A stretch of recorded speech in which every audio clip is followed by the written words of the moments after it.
Muitas vezes na vida nós somos rejeitados e não compreendemos que a rejeição é uma direção. Eu vou repetir, a rejeição é uma direção. Abra sua Bíblia comigo no Evangelho de Marcos, capítulo 12. Nós vamos meditar do verso 1 em diante. Essa palavra que o Senhor me deu vai levar você a entender a diferença de termos a posse de algo e de sermos administradores. São coisas diferentes.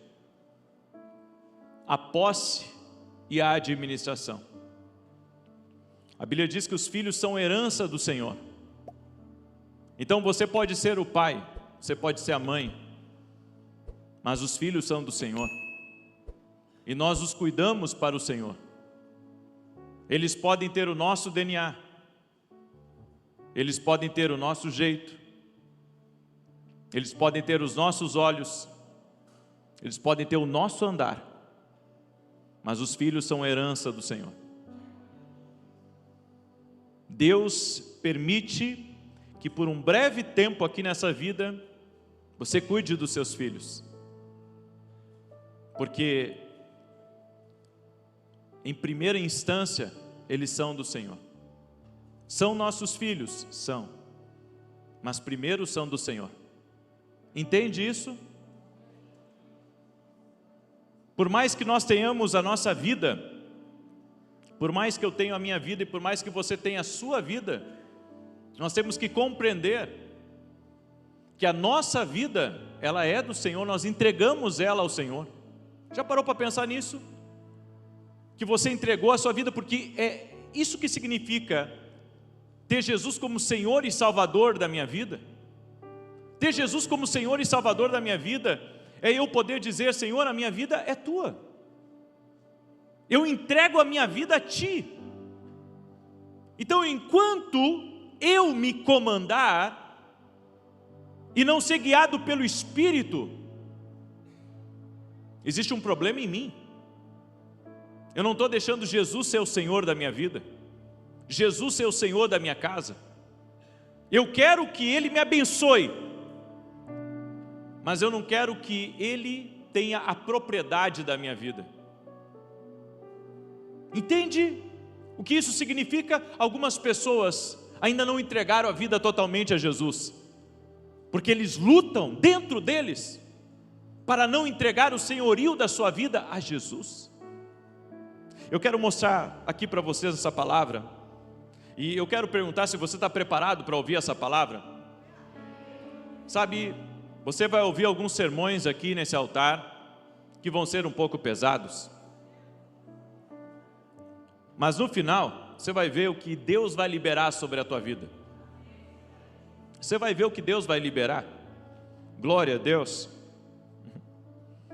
Eu me lembro de um homem. Eu era pastor aqui em Rosário do Sul. Era um pastor jovem, devia ter lá meus 23, 24 anos. E sempre Deus me deu esse tipo de palavra, um pouco mais forte, um pouco mais apimentada. E um homem parou de ir nos cultos da igreja, e eu dei falta, porque ele vinha todo culto na igreja. Aí eu liguei para ele, eu perguntei: olha, por que eu não vi mais você na igreja? Aí ele disse: não, porque a sua palavra é muito dura. Eu disse: é. Ele disse: é muito dura. E se você continuar assim, não vai ficar uma pessoa na igreja? Eu disse: é. Então Deus te abençoe, eu disse para ele, mas Deus me levantou assim. Foi assim que Deus me levantou, e eu sei que Ele tem um povo para essa palavra. Ele tem um povo para essa palavra. E hoje já passam de mais de 20 milhões de pessoas. Então eu creio que o problema não é a palavra. O problema é que a gente não quer se render a ela. A gente não quer se render a ela. A gente não quer se entregar ao que Deus está falando conosco. E hoje nós vamos ter algumas guerras aqui hoje. Mas eu espero que o Espírito Santo vença essa guerra. Porque a sua carne, muitas vezes, ela tem dificuldade de aceitar o que Deus está querendo falar. Mas se você aceitar, você vai ver o que Deus vai fazer na sua vida. Marcos capítulo 12, do 1 em diante, diz assim: então começou Jesus a falar-lhes por parábolas. Um homem plantou uma vinha, cercou-a com uma sebe, cavou um lagar e edificou uma torre. Depois arrendou-a a uns lavradores e ausentou-se do país. No tempo próprio enviou um servo aos lavradores, para que deles recebesse do fruto da vinha. Mas estes, apoderando-se dele, o espancaram e o mandaram embora de mãos vazias. E tornou a enviar-lhes outro servo, e a este feriram na cabeça e o ultrajaram. Então enviou ainda outro, e a este mataram, e a outros muitos, dos quais a uns espancaram e a outros mataram. Ora, tinha ele ainda o seu filho amado. A este lhes enviou por último, dizendo: a meu filho terão respeito. Mas aqueles lavradores disseram entre si: este é o herdeiro, vinde, matemo-lo, e a herança será nossa. E agarrando-o, o mataram, e o lançaram fora da vinha. Que fará, pois, o senhor da vinha? Virá e destruirá os lavradores, e dará a vinha a outros. Nunca lestes essa escritura? A pedra que os edificadores rejeitaram, essa foi posta como pedra angular. Pelo Senhor foi feito isso, e é maravilhoso aos nossos olhos. Procuravam então prendê-lo, mas temeram a multidão, pois perceberam que contra eles proferira essa parábola, e deixando-o, o retiraram. No Evangelho de Marcos, capítulo 12, verso 1, registra uma parábola que foi dada por Cristo em relação a uma multidão hostil que estava tentando derrubá-lo. A Bíblia diz que a pedra que os edificadores rejeitaram, essa foi colocada como pedra de esquina, como pedra principal. Jesus veio a esse mundo, mas antes de Jesus vir, o Senhor enviou vários profetas, o Senhor enviou vários homens. A uns espancaram, a outros mataram, a outros maltrataram, a outros rejeitaram. Então o dono da vinha, o dono desse mundo, ele pensou da seguinte maneira: vou enviar meu filho, e eles vão respeitar o meu filho. E Jesus veio, e o que os homens fizeram? Os homens o crucificaram. E a Bíblia diz aqui por esse texto, que o dono da terra, iria retomar a terra. Jesus estava contando uma parábola do que de fato estava acontecendo já por gerações ali em Israel e a esse mundo. E a Bíblia diz que o dono da vinha iria tirar da mão daqueles homens maus, daqueles lavradores que a terra havia sido alugada para eles, estava ali, sabe, como por um tempo nas mãos deles. Eles deveriam ser apenas administradores, mas eles achavam que eram dono. Então começaram a maltratar os profetas e crucificaram a Jesus. E quando eu li essa palavra, sabe, eu entendi várias coisas de Deus, não só referente a quem Jesus foi, o que Jesus fez, o que Jesus é, mas também eu entendi que grande parte do ministério de Jesus não foi realizado entre seus fãs, amigos e fiéis. Grande parte do ministério de Jesus foi realizado no meio da contrariedade, no meio da rejeição. Às vezes Deus nos envia para um trabalho, Deus nos envia para uma missão, Deus te envia para uma família, Deus te envia para um lugar, e você é rejeitado. E nós pensamos que tudo tem que fluir, quando nós, sabe, começamos a trabalhar em um lugar, ou entramos numa faculdade, ou entramos até mesmo no mercado de trabalho, e pensamos, sabe, se Deus está comigo, tudo tem que cooperar para o meu bem, todo mundo tem que me apoiar. E Jesus mostra que na verdade todos nós vamos enfrentar rejeição? É isso que Jesus mostra aqui. Então, Jesus realizou a maioria dos seus milagres, não entre os crentes, mas entre os descrentes, de pessoas que duvidavam dele, de pessoas que zombavam, de pessoas que tentavam derrubá-lo, porque nenhum de nós pode escolher o público que Deus nos envia. Não tem como você escolher, sabe? Algumas pessoas acham que podem escolher, mas aí estarão em desobediência com Deus. Você não escolhe o público, a missão que Deus te dá, você simplesmente aceita.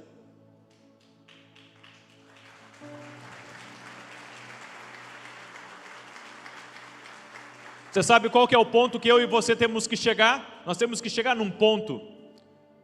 O ponto de fazer o que Deus manda nós fazermos. Ainda que não seja cômodo, ainda que não seja alegre, ainda que não tenhamos o apoio, nós devemos fazer o que Deus nos manda fazer. E muitas vezes você vai ver que a responsabilidade que Deus colocou sobre a tua vida é grande. Mas Ele prometeu estar conosco todos os dias, até a consumação. É que nós pensamos que todo mundo tem que nos apoiar, nós pensamos que todo mundo tem que nos pegar no colo, nós pensamos que todo mundo tem que gostar da gente. E Cristo me prova, através da sua vida aqui nessa terra, que Ele ministrou milagres, Ele operou maravilhas no meio de gente contrariada, no meio de gente difícil, no meio de gente que o rejeitava. Então Ele tinha os discípulos que caminhavam com Ele, mas Ele operava sinais e maravilhas em lugares de contrariedade, em lugares de rejeição. E a minha pergunta para você é: você está pronto para fazer tudo o que Deus te mandar? Olha o que está escrito em João capítulo 11, verso 8. Foi ministrada essa palavra na igreja agora, quinta-feira.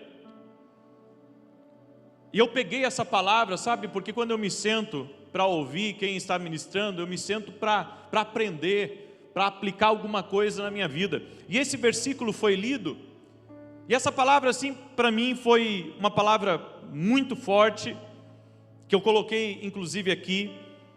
Eu gostaria que você lesse essa palavra junto comigo. João 11, verso 8. Disseram-lhe os discípulos: Rabi, ainda agora os judeus procuravam apedrejar-te, e tornas para lá? Jesus recebeu a notícia que Lázaro estava morto. Só que no mesmo lugar que Lázaro estava morto, ali tentaram apedrejar Jesus, ali tentaram matar Jesus, ali tentaram acabar com o destino de Jesus. Então Jesus disse para os seus discípulos: nós temos que retornar para a Judéia. E daí eles disseram: não, Senhor, o Senhor vai retornar para a Judéia? Lá onde o Senhor foi rejeitado, lá onde não deram crédito, lá onde nós tivemos que fazer, sabe, uma parede humana para o Senhor sair. A coisa foi feia lá, Jesus. Complicou, o Senhor sabe disso. E Jesus disse algo. Ele disse assim: quem anda na luz não pode ter medo de tropeçar. Eu quero que você entenda, pega essa palavra agora para o teu coração. Quem anda sob uma direção de Deus, quem anda sobre um comando de Deus, não pode ter medo de tropeçar, não pode ter medo do que vai encontrar. O que acontece com a maioria de nós aqui? Quando enfrenta uma fofoca no trabalho, tem gente que pede para sair. Acontece com nossos filhos, quando não tem amigo no colégio, quer sair do colégio. Porque nós fomos ensinados, e o ambiente do lar deveria ser pelo menos um ambiente assim que é acolhedor, sabe, aonde as pessoas se apoiam. E nós pensamos que fora da nossa casa tem que ser igual à nossa casa. Mas aqui nesse mundo, aonde você trabalha, nos lugares de influência que você estiver, você não vai ser aceito em todos os lugares. Você não vai ser bem recebido em todos os lugares. Vai ter gente que vai virar a cara para você. Vai ter gente que você vira as costas, ela vai atacar você. Vai ter lugares que querem, sabe, te expulsar. Tem zonas de expulsão aqui nesse mundo.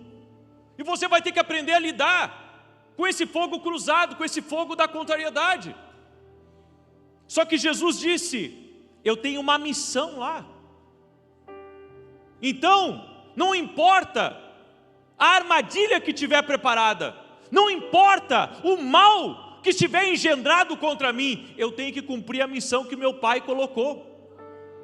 Querido, deixa eu dizer uma coisa para você, nós temos que ter essa visão, que se Deus nos plantou em uma família, ainda que não gostem de você naquela família, Deus te plantou lá. Então você tem que permanecer, porque foi o Senhor que te plantou lá. E assim tem que ser, aonde Deus te plantar, na escola, na faculdade, no trabalho, no mercado, na reunião, no evento, no simpósio, seja lá no que for que você estiver, você não pode esperar que tudo esteja a seu favor. Ao contrário, a Bíblia diz lá no Salmos 23, verso 5, preparas uma mesa na presença dos meus adversários. A gente pensa assim, a mesa é lugar de paz, a mesa é lugar da gente comer tranquilo. Você sabe, você que é pai, às vezes você senta na mesa para comer, daí os filhos começam a brigar. Quem é que se identifica aí? Daí você diz, olha, na hora da mesa, é momento de paz, é momento de tranquilidade. Só que Deus diz aqui que Ele prepara uma mesa para a gente sentar e ir junto com os inimigos. Aí você engole primeiro o pedaço de carne, e parece que aquilo entra aqui rasgando. Só que Deus está dizendo que nós temos que aprender a lidar com as contrariedades. Aprender a lidar, sabe, com quem não nos recebe, com quem não nos ama, com quem não gostaria que a gente estivesse no caminho dela. E Jesus teve que aprender isso. Eu acho que eu e você também temos que aprender isso. Nem sempre o clima vai estar favorável, nem sempre todo mundo vai estar com a gente, nem sempre vão nos apoiar, nem sempre vão nos amar, nem sempre vão nos receber. Jesus está falando com eles por meio de parábolas, porque eles estão tentando, de alguma maneira, enganar Jesus. É isso. Ele está lhes transmitindo a verdade de uma maneira que eles possam assimilar. É por isso que ele falava por parábolas. É por isso que ele usava ilustrações. Se ele falasse com eles diretamente, eles se ofenderiam, e a crucificação seria antecipada. Então ele sabe que no fim tentarão destruí-lo, só que ainda não era o tempo. Eu quero dizer uma coisa para vocês: tudo na nossa vida vai acontecer no tempo de Deus, e você tem que aprender a aguardar no tempo de Deus, porque às vezes vem aqueles pensamentos errados que vêm a qualquer um de nós aqui, vem a mim e vem a vocês. Não me valorizam, não me dão oportunidade, parece que ninguém me vê, eu trabalho aqui nesse lugar, eu faço isso, eu faço aquilo. Você tem que aprender a esperar o tempo de Deus. Às vezes é preciso agir com sabedoria, porque as pessoas não sabem lidar com você na sua força máxima. É difícil, mas eu tenho aprendido, e estou aprendendo, que, sabe, ainda que você esteja em uma velocidade, às vezes é preciso você ajustar o nível de pressão, caso contrário você vai ter problemas, porque nem todos estão alinhados com o ritmo que Deus te deu. Então você entra num lugar e Deus te estabelece lá como chefe, como líder, seja lá o que for, e você quer fazer mudanças, nem sempre as pessoas estarão prontas a mudanças, e você vai ter que aprender a lidar com isso, e se ajustar no meio da caminhada, para que chegue o tempo aonde todos estejam prontos, e aí todo mundo consiga voar junto com você. Então, olha só, ele começou a falar com eles por parábolas. Um homem plantou uma vinha. Um homem plantou uma vinha. Ele plantou uma vinha, ele estruturou o negócio, ele montou tudo, e depois ele alugou, e ele foi para outra terra, foi para outro lugar. E sabe o que eu aprendo aqui? Muitas vezes Deus nos coloca como responsáveis em determinadas coisas, e Deus espera que nós sejamos fiéis ao que Ele nos entrega. É por isso que Jesus foi a pedra que os construtores rejeitaram, mas Ele tornou-se a pedra angular. Às vezes a rejeição é uma direção. Deus permite que algumas pessoas te rejeitem, Deus permite que alguns lugares te rejeitem, porque Deus está te empurrando para uma coisa nova. E às vezes Deus está gerando uma maturidade em você para aquilo que está por vir. Eu tenho dito nas orações da manhã, quem me acompanha sabe, a oração é uma preparação. Sabe, eu já estou orando pelo ano que vem. Eu já estou orando pelo ano que vem, porque eu creio, a oração prepara teu futuro. Antes de ir a uma reunião, eu oro. Antes de fazer algo, eu oro. Antes de eu entrar no novo tempo, eu oro. Nós precisamos aprender a orar, para nos preparar para aquilo que Deus está fazendo e quer realizar na nossa vida. Sabe, às vezes, como a rejeição é uma direção, ela dói. Eu não gosto disso. Você não gosta disso. Nós não gostamos disso. Os fariseus queriam matá-lo, mas tinham medo, porque tinha muita gente a seu favor. Você precisa se afastar de pessoas hipócritas que sorriem na sua cara e te apunhalam nas costas. Jesus estava enfrentando exatamente isso. E eu fico perguntando, como que esse homem conseguiu realizar o seu propósito? Como que Cristo conseguiu viver a plenitude do seu destino, com tanta coisa contra ele? Sabe, eu tenho orado a Deus, eu tenho dito, Senhor, me ajuda a vencer apesar da pressão. Senhor, me ajuda a lidar com o negativo, a lidar com inimigos, a lidar com os problemas, a lidar com desafios financeiros, a lidar com tudo que vem na minha frente. Porque, sabe, Jesus era acostumado com pressão. Os discípulos estavam lá em alto mar, desesperando da vida, e Jesus estava dormindo. Uma pressão esmagadora do lado de fora, e o homem dormindo. Como é que consegue dormir debaixo de tanta pressão? Jesus sabia gerenciar a pressão, coisa que eu e você às vezes não sabemos. Sabe o que eu tenho recebido nos últimos dias? Pedido de socorro. Pessoas me pedindo oração, pressionados pela vida. Gente que diz assim, manda mensagem para mim exatamente assim como eu vou falar para você: eu não aguento mais essa vida, minha vida não tem propósito aqui mais nessa terra. Sabe, você fica desesperado com aqueles comentários ali, porque você pensa a pessoa está a ponto de cometer uma loucura, porque as pressões vêm para esmagar. Nem todo mundo na sua vida deveria estar tentando tirar proveito de você, eu sei. Deveria haver pessoas na nossa vida que te dão algo. Aquelas que você protege deveriam te proteger. Mas às vezes, sabe, as pessoas não estão preparadas para cuidar do outro. É por isso que nós temos que cuidar de algo que eu chamo de sensação de merecimento. Eu gostaria que você dissesse para a pessoa que está ao seu lado: uma das coisas mais perigosas que existe é a sensação de merecimento.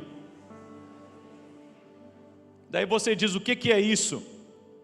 Essa tal de sensação de merecimento. Nós queremos ter o direito de exigir privilégios. Sabe?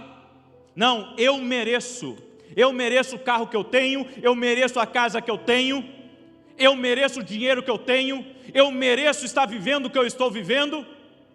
Sabe, sensação de merecimento. Eu mereço, trabalhei, dei duro, suei.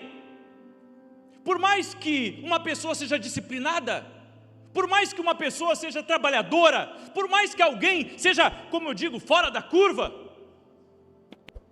essa sensação de merecimento é uma das coisas mais destrutivas que existe e que foi criado pelo homem, aliás, foi inspirado pelo inferno.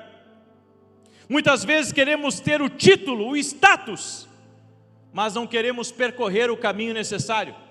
Eu quero os teus resultados, mas eu não quero fazer o que você faz. Entende? As pessoas querem o que a gente tem, mas não querem percorrer o caminho daquilo. Por isso Elias disse a Eliseu: se você ainda estiver comigo quando eu cumprir a minha jornada, poderá ficar com o meu manto.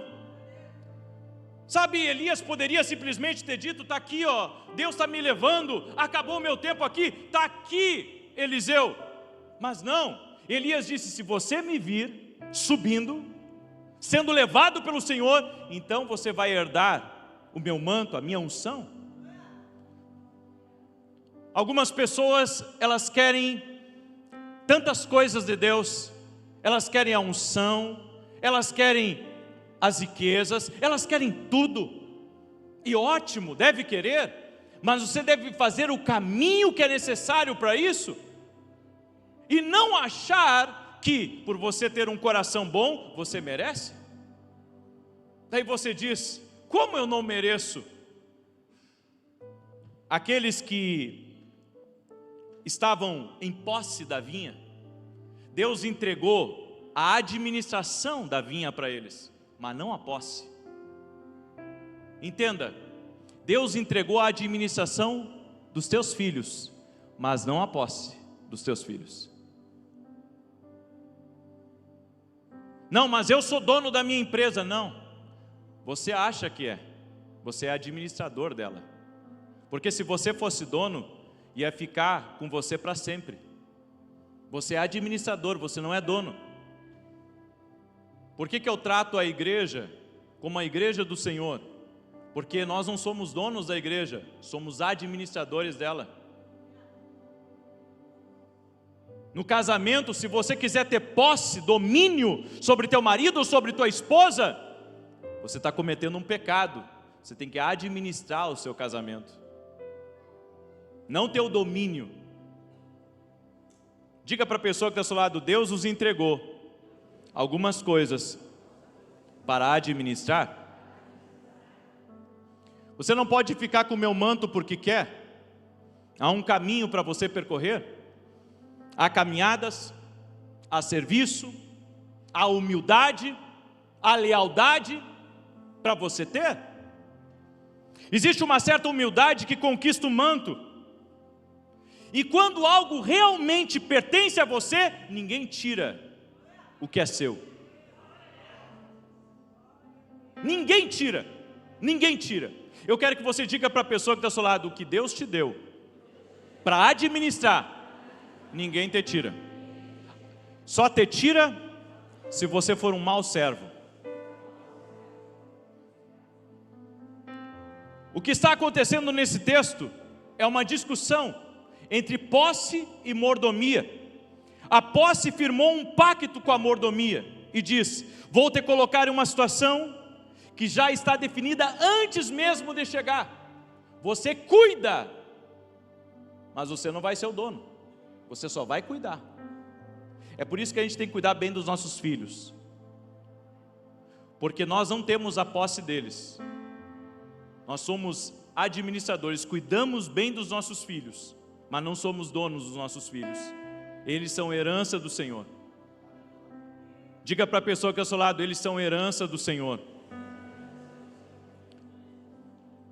Vou construir a torre, vou cavar o tanque, vou construir as sebes, eu vou ser dono da propriedade, vou comprar o terreno e depois vou te colocar em algo que não te custará nada. E você precisa ter a cabeça no lugar o suficiente para entrar sem se achar no direito de nada, mas ainda assim ter confiança. Ter confiança do quê? De que Deus me achou, me separou, me escolheu para cuidar daquilo para Ele. Então não é o meu negócio, é o negócio que Deus colocou nas tuas mãos. A Bíblia diz que o Senhor é o dono da terra e de toda a sua plenitude. Só que nós achamos que somos donos, somos mordomos. Mordomos. Por que a gente diz que quando morre não leva nada daqui? Porque não somos donos de nada. Somos administradores. Se você quiser levar suas joias, seus relógios, seu dinheiro, sua casa, seu carro no seu caixão, você não vai conseguir. Deus os colocou como administradores, e eu tenho que administrar bem o que Deus colocou nas minhas mãos, para que eu entregue para a minha próxima geração algo bom. Entende? Nós vamos prestar contas, não somos donos de nada. Deixa eu explicar a você em termos religiosos aqui. Vou dar a vocês casas que vocês não construíram. Vou dar a vocês vinhas que vocês não cultivaram. Vou te colocar em situação que você nem sabe do que são feitas ou como chegaram lá, mas vou te colocar lá dentro. Quando você chegar lá, não pense que é dono disso. Você é um guardião deste momento. Você é um guardião dessa oportunidade. Você não é dono dela. Nós não estamos aqui por mérito nosso. Estamos aqui porque Jesus Cristo morreu na cruz, verteu seu sangue na cruz, para que eu e você estivéssemos aqui. É graça, é favor imerecido. Nossa vida, irmãos, ela não pertence a nós, quando ela já foi entregue a alguém. A Bíblia diz que antes da fundação do mundo, o Senhor já tinha te separado. Então não é porque você é bom, não é porque você acha que você é perfeito, sabe, é por graça. Daí você diz assim, puxa, mas eu não vou ter nenhuma glória de nada. Olha, na parábola de Jesus, quem recebeu a terra podia usufruir da terra, mas tinha que administrar bem, porque de tempos em tempos o céu, escute isso, de tempos em tempos o céu manda fiscalização para ver o que nós estamos fazendo. Aí você diz, não, sim, Deus vai aparecer na tua empresa, Deus vai aparecer na tua casa, Deus aparece aqui nessa igreja, Deus aparece no meu caminho, Deus aparece nas minhas redes sociais, Deus aparece de tempos em tempos, para ver como que estamos cuidando daquilo que Ele nos entregou.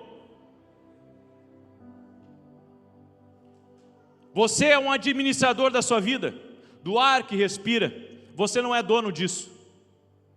Um dia, talvez, alguém venha tomar o seu lugar, mas na verdade você tem que deixar alguém usar. Por quê? Porque você prepara, tudo na nossa vida é preparado para alguém. Tudo na nossa vida, é por isso que Salomão, quando teve essa compreensão, ele disse assim, é vaidade algumas coisas. Porque na verdade, queridos, você trabalha para juntar alguma coisa, sabe? E você nem sabe quem vai casar com a tua filha, você nem sabe quem vai casar com o teu filho. E se as pessoas que casarem com os teus filhos vão cuidar daquilo que você construiu? Será que meus filhos vão cuidar do meu nome, do meu legado, do que eu tenho construído? Eu não sei. Mas nós precisamos saber que aqui nessa vida nós estamos preparando o lugar para eles, para a próxima geração, para aqueles que ainda vão se salvar. É por isso que Deus nos manda trabalhar para construir algo sólido para deixar para os nossos filhos. A Bíblia diz que o homem bom, escute isso, você que é pai, você que é mãe, o homem bom deixa herança aos filhos dos seus filhos. Então não é só você viver bem, viver legal aqui nessa terra, é você construir alguma coisa para deixar não para os seus filhos só, mas também para os seus netos. Você está entendendo por que você tem que ser um bom administrador? Porque Deus pede que nós deixemos herança aos filhos dos nossos filhos. Existe uma atitude terrível associada à sensação de ter direitos adquiridos, especialmente quando um dono lhe deu tanto e você acha que merece o que lhe foi dado. Você não merece e eu também não. Tudo que temos, por mais, que trabalhemos, por mais que nos esforcemos, por mais que fizemos as coisas certas, é graça de Deus, é graça, é graça. Não podemos nos esquecer, é graça, é favor do Senhor. Uns não têm tanto, porque não, talvez, está faltando administrarem um pouco melhor. Mas a Bíblia diz que quem administra bem, Deus transfere mais. E isso, é um princípio espiritual, é uma lei. Você recebeu tudo isso generosamente. A saúde que você tem, o fôlego que você tem, a mente que você tem, a compreensão que você tem, o dom que você recebeu, a capacidade de navegar pelo conhecimento que você obteve, tudo isso foi um presente de Deus. Alguns de vocês não nasceram tão inteligentes assim. Foi Deus que deu essa inteligência. Alguns de vocês não eram tão bons nos negócios. Foi Deus que tornou você bom nos seus negócios. Há pessoas talentosas aqui, que sabem que não chegaram aqui pela força. Você não chegou aqui pelo poder, mas sim pelo Espírito Santo, diz o Senhor. Eu fiz caligrafia até a minha 5ª série. E não porque eu não tinha capacidade, é que a minha letra sempre foi feia. Eu vou apresentar uma criança hoje aqui. Eu não sei se os pais vão ver aqui um nome ou um rabisco, porque até hoje eu tenho uma letra terrivelmente feia, mas mesmo assim Deus me fez um escritor. Meus livros estão no Brasil, estão fora do Brasil. Eu aprendi uma coisa, querido: Deus nos dá coisas que nós não merecemos. Deus nos capacita em coisas que a gente não é bom, porque a Bíblia diz que Deus usa aquilo que não é para envergonhar aquilo que é.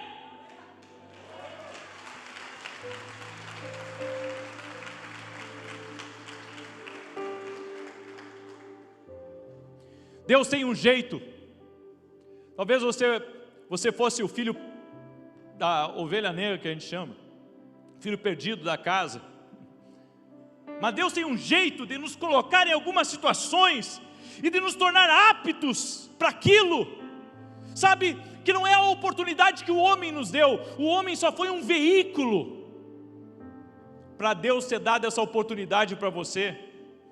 E Ele fará com que as pessoas te respeitem, contanto que você ache que não merece. Quanto menor você for, mais superior eles te perceberão. Em outras palavras, é o que está escrito: humilhai-vos debaixo da potente mão de Deus, e Ele a seu tempo vos exaltará. Mas se você se exaltar, Deus o humilhará. As pessoas mais grandiosas são as mais humildes. Deus disse a Saul: quando você era pequeno aos seus próprios olhos, eu te coloquei como chefe dos meus exércitos. E agora você está aí dando uma de bobão? Foi graça, foi graça, foi graça, é o favor divino, é a mão dele sobre nós.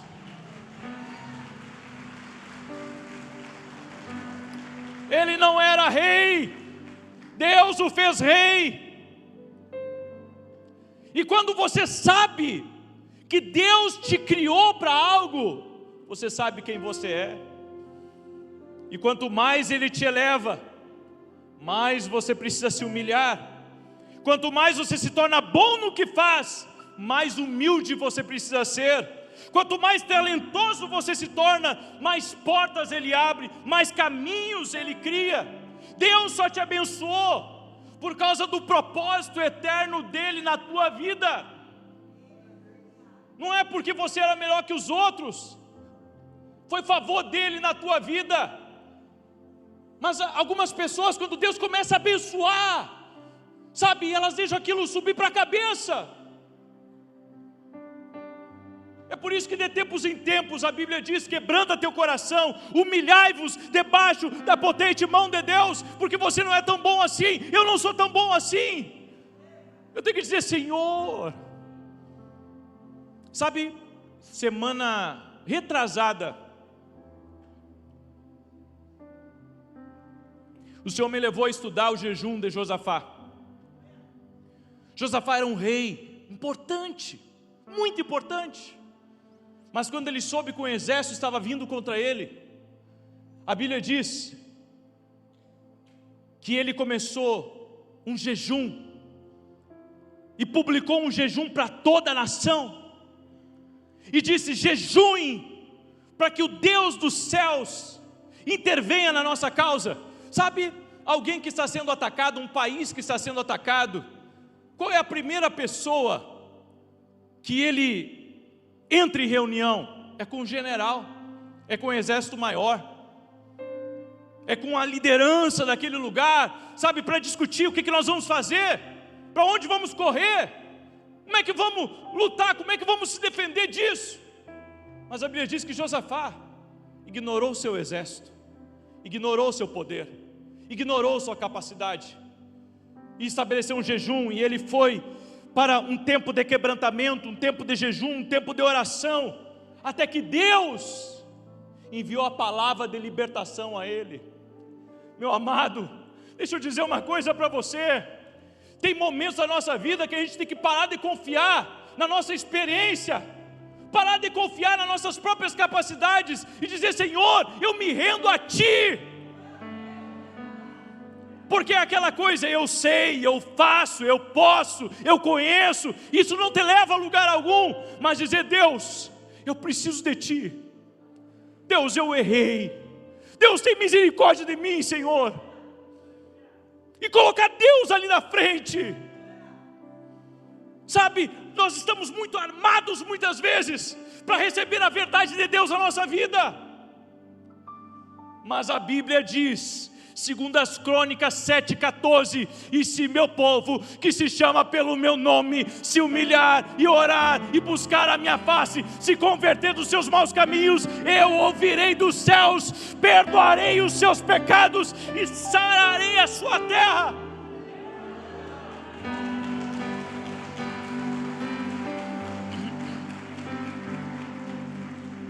Ele te escolheu te abençoar. Você não mereceu isso. Você precisa ser humilde, porque sabe que pode estragar tudo a qualquer momento. Tudo que Deus queria é que eles fossem bons administradores daquilo que Ele lhes deu. O que Deus te deu, o que Deus vestiu, comprou, cavou, preparou, construiu e colocou ao seu alcance, te dando proximidade a coisas que você jamais teria conquistado por conta própria. E agora que você as possui, será que você consegue suportar ser abençoado? Não, porque eu estou num cargo muito importante. Não, porque eu tenho muitos acessos. Não, porque eu tenho muito dinheiro. Isso não vai te salvar no dia da adversidade.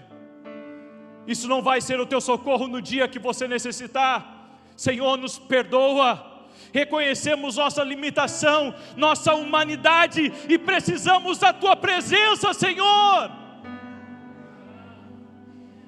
Você consegue lidar com as bênçãos?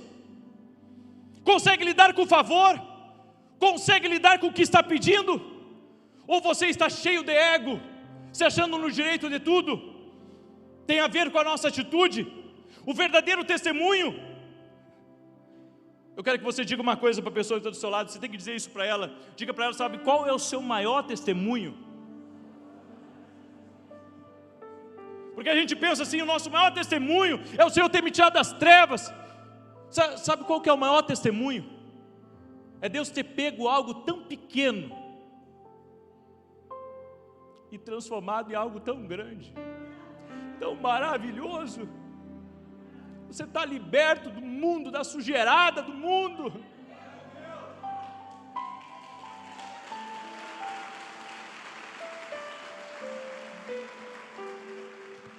Quando você vê alguém tentando ser grande, essa pessoa é pequena. Não podemos agir como se fôssemos donos de algo que apenas administramos. A verdade é que Deus nos colocou em uma posição de favor. Essa sensação de ter direitos, eu tenho direito, isso é um espírito que não está agradando a Deus. A Bíblia chama isso de orgulho.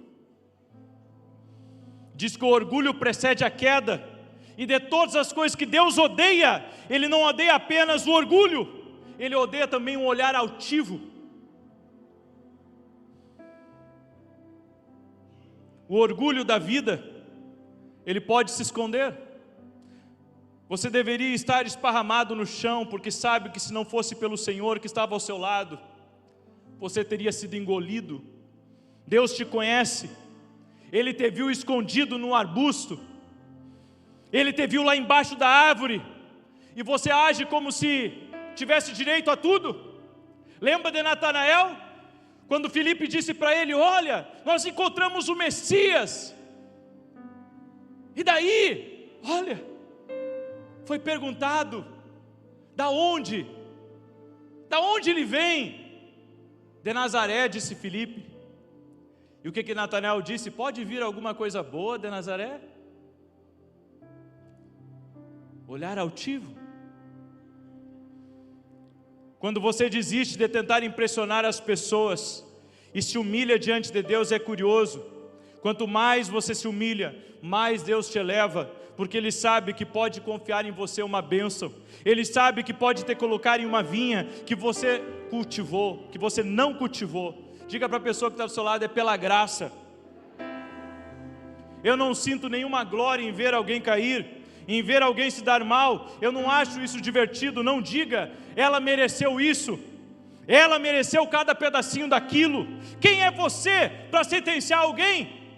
Se você tivesse recebido o que merecia, estaria fervendo de raiva agora. Mas Deus te deu uma oportunidade. Aleluia. Ele te deu um filho. Quando o médico disse que você não seria capaz de ter um filho, Deus abriu seu ventre, Deus te deu um filho. Sabe o que eu busco aqui nessa manhã? É desmantelar essa sensação de merecimento automático, de pensar o quanto somos bons e é por isso que nós temos tal coisa. Não! É pela graça. É um hábito de Deus criar você em um ambiente de crescimento. Ele fez isso no jardim do Éden. Deus também quer que você governe sobre uma coisa, mas Ele não quer que você tome a posse daquilo. Você tem que obedecer o que Ele disser. Deus fez o tabernáculo, mas Ele não começou as ordenanças antes de terminar os móveis. Ele certificou-se que tudo estava coberto e que todos os artesãos haviam concluído seu trabalho, e não trouxe os sacerdotes até que tudo estivesse pronto. Deus é provedor, e Deus proverá tudo o que você precisa, antes mesmo de você precisar, e permitirá que você entre em algo. Por isso, veja isso, Ele só permitirá que você entre em algo depois de Ele já ter feito aquilo. Aí você diz assim: você está dizendo que quem preparou o meu marido foi Deus? Sim. Quem preparou a minha empresa foi Deus? Sim. Aí você diz: não, mas fui eu que comecei. Mas foi Ele que deu os meios para você começar. Aleluia, aleluia. É por isso que nós não podemos olhar para as nossas coisas como pequenas, porque elas podem ter começado pequeno, mas elas podem se transformar em algo grande, porque foi gerado por Deus. Ele não vai deixar você entrar em algo se Ele não tiver preparado primeiro. Deus disse: em todos os lugares que você pisar, eu darei a você.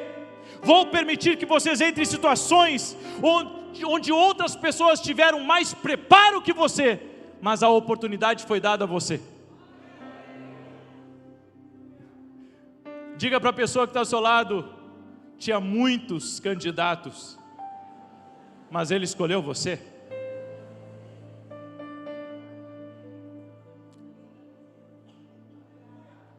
Ele escolheu você. Então trate de administrar bem o que Deus te deu. Não comece a fazer malabarismos lá dentro. Deus te colocou em uma posição de crescimento para te expandir, para te fortalecer, para te fazer crescer. Deus sabia. Sabe que Eliseu estava cansado naquelas 12 juntas de bois, arando atrás daquilo que ele já dominava. E então Deus o coloca numa rota de crescimento. Quantas pessoas hoje estão nessa rota de crescimento? Você está em um lugar de crescimento, você está em um lugar de incerteza, mas foi Deus que te colocou aí, Ele vai te capacitar, e você vai herdar tudo aquilo que Deus tem para você. Tudo o que você precisa é administrar com fidelidade o que Ele colocou nas tuas mãos. Talvez você esteja numa fase da vida que você não tem confiança em si mesmo. Você está numa fase que ainda não se estabeleceu. Você está numa fase em que precisa construir a sua própria marca. Você está num lugar onde lida com pessoas acostumadas com o que você está começando agora. Você não domina a linguagem, você não está familiarizado com o movimento, você não tem a força que precisa, mas Deus vai lhe capacitar em todas as coisas. Você aceitou aquele emprego sem nem saber como fazê-lo, e Deus lhe deu graça. Enquanto você estava tentando descobrir como fazer, Deus lhe deu graça. Louve a Deus por isso, porque Ele tem te capacitado de maneiras invisíveis, e você não tem se dado por conta que é a mão de Deus ali sobre você.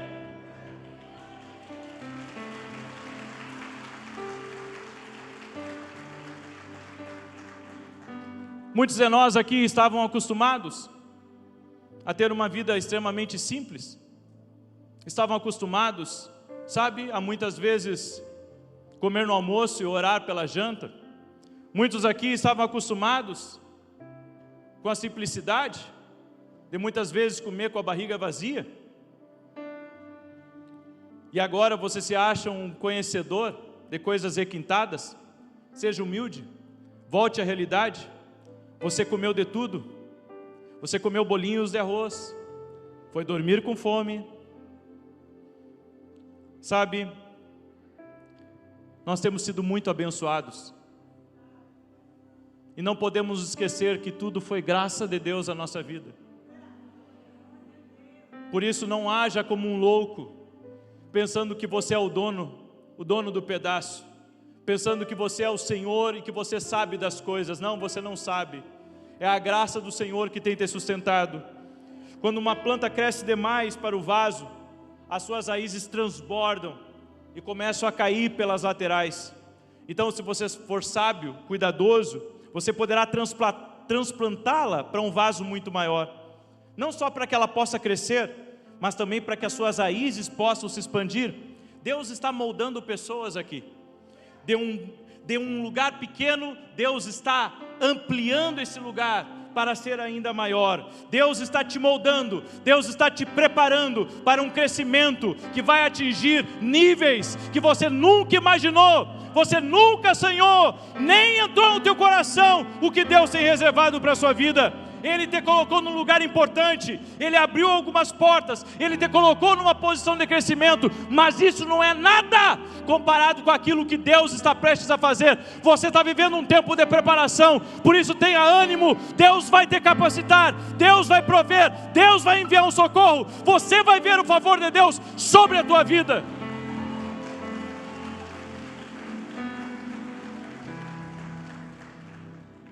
É por isso que não podemos ter ego aqui dentro.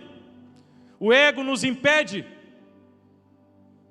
de estar aberto a novas orientações do Senhor. Eu sei, eu acho que deveria. Ei, não é assim. Se você quer viver coisas maiores, você tem que dizer: Senhor, Tu sabe. Senhor, Tu sabe, Senhor, Tu sabe, Senhor, Tu sabe, Senhor, Tu sabe, Senhor, Tu sabe, Senhor, Tu sabe, Senhor, Tu sabe, Senhor, Tu sabe. Deus não concede muitas bênçãos a pessoas que não estão prontas e não são confiáveis para recebê-las. Deus continua me testando com o crescimento, para ver se eu amadureci o suficiente para ser abençoado, para ver se eu consigo lidar com isso. E quando você cresce interiormente, a ganância tem que morrer. Crescer interiormente gera humildade. Crescer interiormente significa que você entregará a Ele o que é dele. Dê a Deus o que é dele. Dê a César o que é de César e dê a Deus o que é de Deus. E eu encerro essa palavra falando algo aqui para vocês.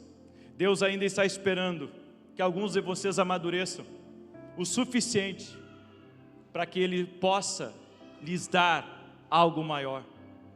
E a minha pergunta é: você está pronto para viver um amadurecimento? Você está pronto para amadurecer? Você está pronto para viver o que Deus tem para a sua vida? Então, se você está pronto, diga comigo: eu quero, Senhor, muito mais. Eu quero Tua graça na minha vida. Amém.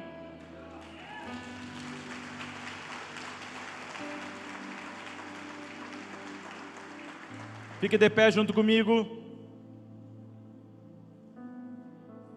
Aleluia. E antes de ministrar aqui as ofertas, eu quero fazer uma oração com vocês. Há muitas pessoas que estão aqui e que talvez ainda não tenham entregado totalmente a sua vida a Deus. E sabe o que separa você de uma vida extraordinária? É uma entrega. Talvez até agora você esteja mandando na tua vida, mas Jesus quer ser teu Senhor. Algumas pessoas aceitam só Jesus como Salvador e não Jesus como Senhor. Deus não quer nos preparar apenas para a eternidade. Deus quer nos preparar aqui para essa terra. Porque Deus tem um propósito para você aqui nessa terra, maior do que você imagina. Mas está na hora, meu irmão, de você entregar a tua vida ao Senhor, entregar o comando da tua vida ao Senhor. E talvez, sabe, você vem à igreja, gosta dos cultos, é simpatizante, eu não sei o que você é, alguns eu não sei nem o que são, mas eu vim aqui lhe mostrar um caminho, e o caminho é: entrega a tua vida a Jesus, entrega a tua vida ao senhorio de Cristo, para que você possa viver o que Ele tem na sua vida. Sabe, aqui quem vos fala é alguém que tem visto a bondade e a misericórdia do Senhor todos os dias da minha vida. Eu não estou querendo convencer você de uma coisa para te enganar, para te roubar, não. Eu estou aqui amando de Deus. Deus me colocou aqui, não foi o homem, foi Deus, só para dizer isso para ti, que está na hora de você entregar a tua vida a Ele. Você se manda demais, você se governa demais, você é o dono de tudo, você sabe todas as respostas. Está na hora de você dizer: Senhor, eu quero a Tua graça na minha vida. Se tem alguém aqui que não aceitou Jesus como Senhor da sua vida, e que gostaria de entregar a sua vida a Jesus agora nesse momento, levante a sua mão direita que eu vou orar por você, e você vai repetir uma oração comigo. Isso, levanta bem alto, e diga assim comigo: Senhor Jesus, eu entrego a minha vida a Ti. Eu Te aceito, não só como meu Salvador, mas também como meu Senhor. Entra na minha vida, perdoa meus pecados e governa sobre mim. Amém. Aplauda o nome de Jesus.